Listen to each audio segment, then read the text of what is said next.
My husband let his family humiliate me at dinner. I filed for divorce the next morning. The moment I realized my marriage was already over didn't happen in a courtroom. It didn't happen during a fight. It happened at a dinner table, surrounded by people who smiled while slowly tearing me apart. We were invited to my husband's family dinner on a Sunday night. Nothing special. Just food, conversation, and the usual forced politeness. I wore a simple dress, nothing flashy. I didn't want attention. I never did with his family. No matter what I wore, they always found a way to make me feel like I didn't belong. The table was full. His parents, his sister, his brother-in-law, even a cousin I barely knew.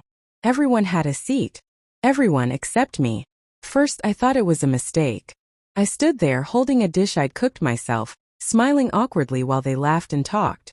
Plates clinked. Chairs scraped. Nobody looked up. Nobody moved. I waited. Seconds felt like minutes. Finally, I glanced at my husband. He saw me. He looked straight at me. And then he looked away. That was the first cut. His sister chuckled and said, "Oh, we didn't think you'd mind standing. You're young. You have energy." Everyone laughed. I didn't. I waited for my husband to say something. Anything. A joke. A protest. Even an uncomfortable cough. But he stayed silent, focused on his phone, as if I wasn't even there. That silence was louder than every insult that came after. They commented on my cooking, how it was too simple. They commented on my job, how it was temporary and not real work. They commented on my body, how I gained weight after marriage. Each remark landed like a slap. And my husband, he nodded. He smiled. Once he even laughed. At one point, his mother leaned forward and said, loud enough for everyone to hear, "You should be grateful we accepted you into this family. Not everyone gets this chance." Accepted. Like I was charity. Like I was a favor. I looked at my husband again. This time I searched his face. I needed to see something: regret, anger, shame. But all I saw was comfort. He was comfortable letting them humiliate me. Comfortable watching me shrink. Comfortable eating his meal while I stood there invisible. That's when something inside me went quiet. No tears. No shaking hands. No anger. Just clarity. I finished serving everyone. I didn't eat. No one noticed. On the drive home, he talked about traffic. About work. About how his mother's cooking wasn't as good as it used to be. He never asked me if I was okay. When we reached home, he went straight to bed. I stayed up all night. I replayed every moment, every laugh, every look, every second he chose them over me. By morning, I wasn't confused anymore. I wasn't hurt. I was done. And while he slept peacefully in the next room, I opened my laptop, searched for a divorce lawyer, and made the calmest decision of my life. Because that dinner didn't just show me who his family was. It showed me who my husband would never be. The marriage that looked perfect, until it didn't. People always said I was lucky. Lucky to marry into a good family. Lucky to have a husband with a stable job. Lucky to have a home where bills were paid on time and weekends were predictable. From the outside, my life looked calm, safe, respectable. But nobody ever asks what silence costs a woman. I met my husband, Daniel, when I was 26. He wasn't loud or charming in the obvious way. He was quiet, observant, the kind of man who listened more than he spoke. That felt comforting to me back then. After growing up in a house where voices were always raised and nothing ever felt secure, his calm felt like peace. Or at least that's what I told myself. We dated for 2 years before getting married. During that time, I noticed little things about his family, things I brushed off too easily. His mother, Margaret, had a way of smiling without warmth. Her compliments always landed strangely. "You're very simple," she once said, looking me up and down. "Daniel likes that," she added quickly, as if that made it kinder. His sister, Claire, was sharper. Her jokes always had edges. She'd laugh right after saying something hurtful, like laughter erased cruelty. And Daniel always said the same thing. "That's just how they are. They don't mean it. You're taking it too personally." I believed him. I wanted to believe him. Because believing him meant my marriage was solid. It meant I wasn't alone again. After the wedding, things shifted quietly. Not dramatically. Not in ways that screamed for attention. Just slowly. Family dinners became more frequent. Sunday nights were no longer ours. They belonged to his parents' house. If I hesitated, Daniel would sigh. Not angrily, just disappointed enough to make me feel unreasonable. They expect us, he'd say. It's important to my mom. At those dinners, I learned my place without anyone ever spelling it out. I was the one who helped in the kitchen. The one who cleared plates. The one who listened more than spoke. Whenever I tried to join the conversation, it felt like stepping into traffic. Someone would interrupt. Someone would change the subject. Someone would smile politely and look past me. Daniel noticed. I know he did. But noticing and defending are two very different things. At home I worked full-time. My job wasn't glamorous, but I was proud of it. I contributed. I paid bills. I cooked. I cleaned. I tried to be the kind of wife nobody could criticize. Still, criticism found me. You don't season food like mom does. You should dress a little nicer when we visit them. They're just worried about us. It was always us when it benefited him. But when I was hurt, suddenly it was me being sensitive. The first time I cried because of his family, Daniel looked uncomfortable, like he didn't know what to do with my tears. Can you not make this a big deal? He asked quietly. They're my family. That sentence stayed with me. Not we are family. Not you're my family. Just them. I learned to swallow things. I learned to smile at insults. I learned to laugh when jokes were made at my expense. I learned to stand still when my presence was ignored. And every time I thought this is the worst it can get, it somehow got worse. But nothing prepared me for that dinner. The dinner that ended my marriage before the night was even over. It was supposed to be ordinary. Margaret had invited us over, saying she wanted everyone together. No holiday. No celebration. Just dinner. I cooked a dish she liked, hoping stupidly that effort might finally be noticed. When we arrived, the house was full. Laughter spilled from the dining room. The smell of food filled the air. Everything looked warm. I followed Daniel inside, dish in my hands. That's when I saw the table. Every chair was taken. Plates already set. Glasses filled. Conversations flowing. No seat for me. I stood there, unsure if I should say something. Maybe another chair was coming. Maybe someone just forgot. I waited. Nobody moved. Daniel walked ahead, pulled out a chair and sat down. Didn't look back. Didn't pause. Didn't even hesitate. That's when I felt it.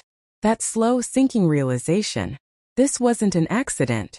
And as the laughter continued and someone finally noticed me standing there, I understood something I'd been avoiding for years. This wasn't about his family anymore. This was about my husband, and the choice he had been making over and over, every time he stayed silent. The dinner where I stopped existing. For a few seconds no one spoke. That was the worst part. Not the laughter. Not the comments. But the silence that wrapped around me like a verdict. I stood there holding the dish, my arms slowly starting to ache, my smile frozen in place. The kind of smile you wear when you're trying not to embarrass yourself, even though the embarrassment is already complete. Margaret was the first to look up. "Oh," she said, blinking like she just noticed a lamp in the corner of the room. "You're still standing?" Still. As if I'd been standing on purpose. I laughed softly, nervously. I didn't see an empty chair. She glanced around the table, then shrugged. "Well, we didn't think you'd mind. We're already seated." Already seated. Like that settled it. Claire leaned back in her chair, wine glass in hand. "You can just stand near the counter, right? You'll be up and down anyway." Everyone laughed again. Everyone except me. I looked at Daniel. He was chewing. Calm. Relaxed. Like this was normal. Like I was normal standing there while his family ate. "Daniel," I said quietly, trying to keep my voice steady. "Can you?" He didn't even let me finish. "Just put the dish down," he said, not looking at me. "We'll figure it out." But nothing was figured out. I placed the dish on the table, my hands slightly shaking now. I told myself to breathe. I told myself not to cry. Crying would make it worse. Crying would make me look weak. As I stepped back, Margaret clapped her hands once. "All right, let's eat before it gets cold." No chair appeared. No one moved. So I leaned against the counter. Standing. Watching. The conversation picked up as if nothing strange was happening. Claire talked about her recent vacation. Her husband bragged about a promotion. Margaret complained about neighbors. The clinking of forks filled the room. Then came the comments. Margaret tasted the dish I'd brought.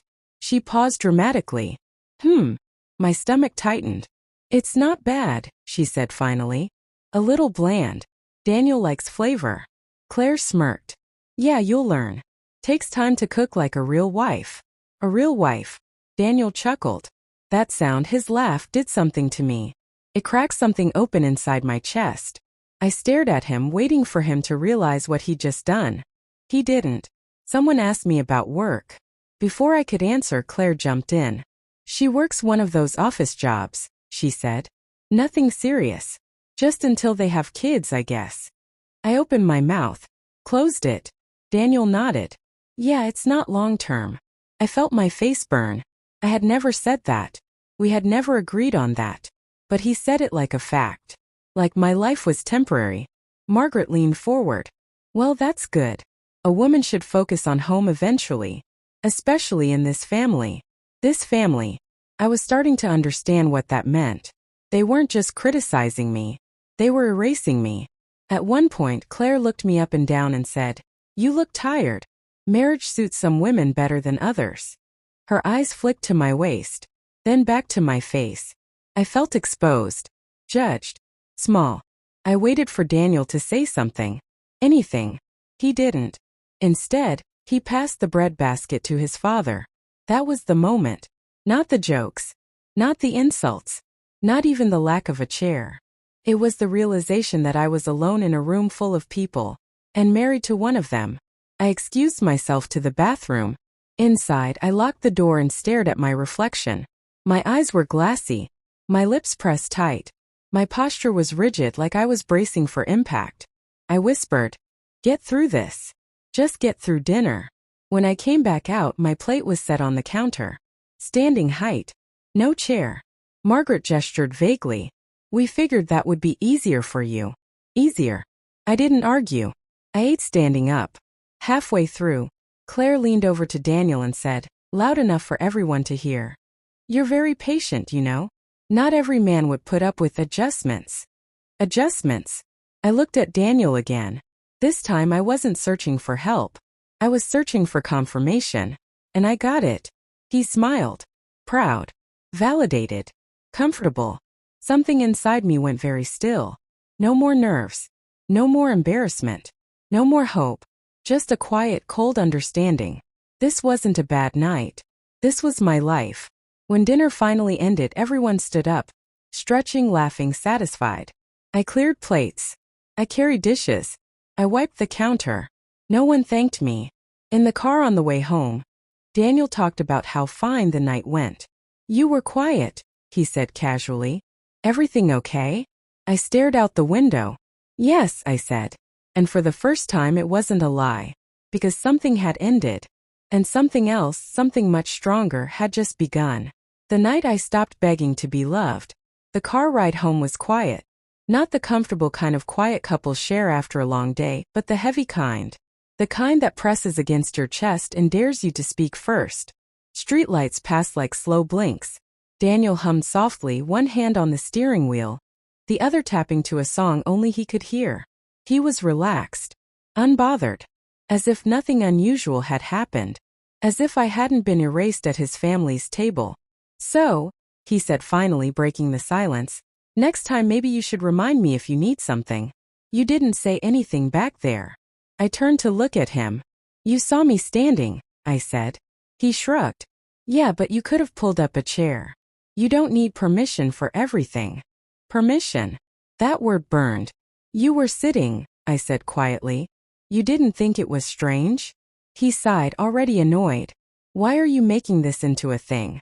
That's just how my family jokes. You always take it personally. Always. I looked back out the window. That was it. The conversation was over, not because we resolved anything, but because I finally understood something important. He didn't miss the problem. He agreed with it. When we got home, he kicked off his shoes, grabbed his phone, and went straight to the bedroom. I'm exhausted, he said. Big day tomorrow. I watched him disappear down the hall. No apology. No concern. No reflection. I stayed in the living room. I didn't cry. That surprised me. Instead, I sat on the couch, hands folded in my lap, staring at the blank television screen like it might say something back. For years I had begged silently. Begged to be chosen. Begged to be defended. Begged to be respected. I thought love meant endurance. Turns out, endurance just teaches people how much you'll tolerate. Around midnight, I stood up and walked to the bathroom. I looked at my reflection again, but this time I saw her differently. She wasn't weak. She was tired. There's a difference. I opened my laptop at the kitchen table. Not dramatically. Not angrily. Calmly. I searched, divorce lawyer near me. Even as the page loaded, I expected fear to rush in. It didn't. What I felt instead was relief. The kind that comes when you finally stop lying to yourself. I read reviews. I looked at credentials. I bookmarked 3 offices. Then I closed the laptop. I went to bed beside Daniel. He was already asleep, breathing slow and even. I watched him for a moment, this man I had rearranged my life for. And I felt nothing. No hatred. No sadness. No longing. Just clarity. In the morning I woke before him. I made coffee. I showered. I dressed like it was a regular workday. When he finally stirred, rubbing his eyes, he smiled at me lazily. Morning. Morning, I replied. My voice sounded normal.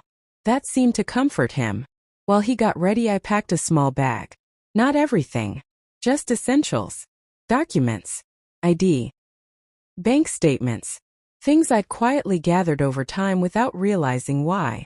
When he noticed the bag by the door, he frowned. What's that?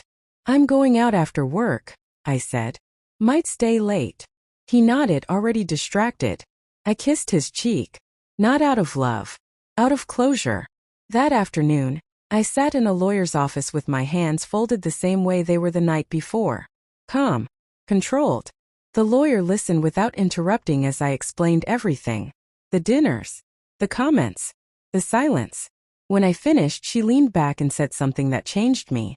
Humiliation is a form of abuse, she said. And silence enables it. I felt something settle into place. I wasn't overreacting. I wasn't dramatic. I wasn't sensitive. I was done. By the time Daniel got home that night, the papers were already prepared. He laughed when he saw them. Then he stopped laughing. This is a joke, right? He asked. I shook my head. I filed this morning. His face went pale. You can't be serious, he said. Over dinner? I met his eyes. It wasn't dinner, I said. It was everything. And for the first time since I met him, he looked afraid. They laughed until I didn't. Daniel didn't sleep that night.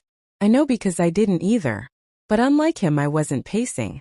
I lay calmly on my side of the bed, eyes open, breathing steady, listening to the quiet sounds of a man realizing he had lost control. Around 2 a.m. he finally spoke. You're really doing this, he said, his voice low. You're actually throwing our marriage away. I didn't turn toward him. I'm ending it, I said. It was already gone. He sat up. This is insane. You didn't even give me a chance to fix it. I finally looked at him then. How many chances does silence get? I asked. He didn't answer. Instead, he switched tactics. You're emotional, he said gently, like he was calming a child. You're reacting. Let's talk to my mom. She didn't mean anything by it. There it was. Not I failed you. Not I should have protected you. Let's talk to my mom. No, I said. That word stunned him. He wasn't used to hearing it from me. The next morning, his phone started ringing before he even left for work. Margaret. He stepped into the hallway to answer, but the walls were thin. I heard everything. What do you mean she filed? Margaret's voice snapped. Over dinner? Don't be ridiculous. Daniel murmured something I couldn't hear. Then her voice again, sharper. She's trying to embarrass this family. You need to get control of her. Control. That word didn't shock me anymore. Daniel came back into the kitchen looking tired. She wants to talk, he said carefully. Just to clear the air. I'm not meeting her, I said, pouring my coffee. He frowned. You're making this worse. I smiled. No, I said. I'm just not making it easy anymore. That afternoon Claire texted me. Claire, are you serious right now? Claire, you're overreacting and hurting everyone. Claire, this could ruin Daniel. I stared at the screen. Not one apology. Not one acknowledgement. Just blame. I didn't reply. By evening, Daniel's tone had changed again. This time it was anger. You think you're better than us now? He snapped. You think you can just walk away? I stayed calm. I'm not walking away, I said. I'm stepping out. His face twisted. You're going to regret this. That night, Margaret showed up at our door unannounced. She didn't knock. She rang the bell over and over until Daniel answered. She marched inside like she owned the place. I raised you better than this, she said, glaring at me. After everything we've done for you. I sat on the couch, hands folded. Like what? I asked. She faltered for half a second. Then she scoffed. We welcomed you. You humiliated me, I said evenly. And my husband watched. Daniel jumped in. Mom, please. No, I said. Let him hear it. Margaret's face hardened. You should be grateful we accepted you. Not every woman gets into this family. I smiled. You're right, I said. Not every woman does. I stood up. But every woman deserves respect. The room went quiet. Daniel looked between us like a child watching his parents fight. Margaret shook her head. You're being dramatic. Marriage isn't about feelings. I picked up my bag. It is for me. That's when Daniel panicked. Wait, he said. We can fix this. I'll talk to them. I'll make rules. Rules. After years of silence. It's too late, I said softly. Margaret's voice rose. You'll never find someone better. I paused at the door and looked back at her. I already did, I said. I found myself. Daniel followed me outside. You're destroying everything, he said. I turned to him for the last time. No, I said. I just stopped letting you destroy me. I got into my car and drove away. And for the first time since that dinner I felt light. Not because I won, but because I was finally free. I didn't win, I walked away whole. People expect divorce to look dramatic. Screaming, crying, breaking things, begging for closure. Mine didn't. It looked like paperwork. It looked like quiet mornings. It looked like peace slowly replacing anxiety. I moved into a small apartment the next week. Nothing fancy, just clean, quiet, and mine. The first night there I slept better than I had in years. No tension in my shoulders. No waiting for the next comment. No shrinking myself to fit into someone else's comfort. Daniel, on the other hand, unraveled quickly. First he tried charm. He sent messages like, I miss you. We had good times. You're throwing away years over one misunderstanding. I didn't respond. Then came guilt. My mom is devastated. You're hurting my family. People are talking. Still silence. Then anger. You'll regret this. You're not perfect either. You're acting like a victim. And finally fear. The day he was served officially, he showed up at my apartment unannounced. He looked smaller somehow, less confident. You didn't have to do it like this, he said. I met him outside. I didn't invite him in. This is the way, I said calmly. Clean. Clear. His voice cracked. I never thought you'd leave. That was the truth. He never thought I would choose myself. Court was quiet. Professional. Almost boring. Margaret didn't come. Claire did, and couldn't stop rolling her eyes. The judge asked simple questions. Reviewed evidence. Took notes. When it was over, the decision was swift. Fair settlement. Clean break. No drama. No speeches. Just freedom. A few weeks later, I heard through mutual friends that things had shifted. Daniel had moved back in with his parents. Margaret was suddenly overwhelmed. Claire complained about how hard family can be. The silence they once used against me turned inward. As for me, I rebuilt. Slowly. Intentionally. I changed my routines. Took walks in the evening. Cooked meals I liked without worrying about judgment. I dressed for myself. People at work noticed. You seem lighter, one coworker said. I was. One night, months later, I ran into Daniel at a grocery store. He looked tired. He smiled sadly. You look good. Thank you, I said. There was an awkward pause. I should have defended you, he said finally. I nodded. Yes, I said. You should have. No anger. No lecture. Just truth. I hope you're happy, he added. I smiled, not politely enough to please him. I am, I said. Truly. And I meant it. Because the best revenge wasn't divorce. It wasn't winning. It wasn't watching them fall apart. It was waking up every day knowing I no longer sit at tables where I am disrespected. I don't beg for chairs. I don't explain my worth. I don't stay quiet to keep the peace. That dinner didn't end my marriage. It revealed it. And walking away didn't make me weak. It made me whole.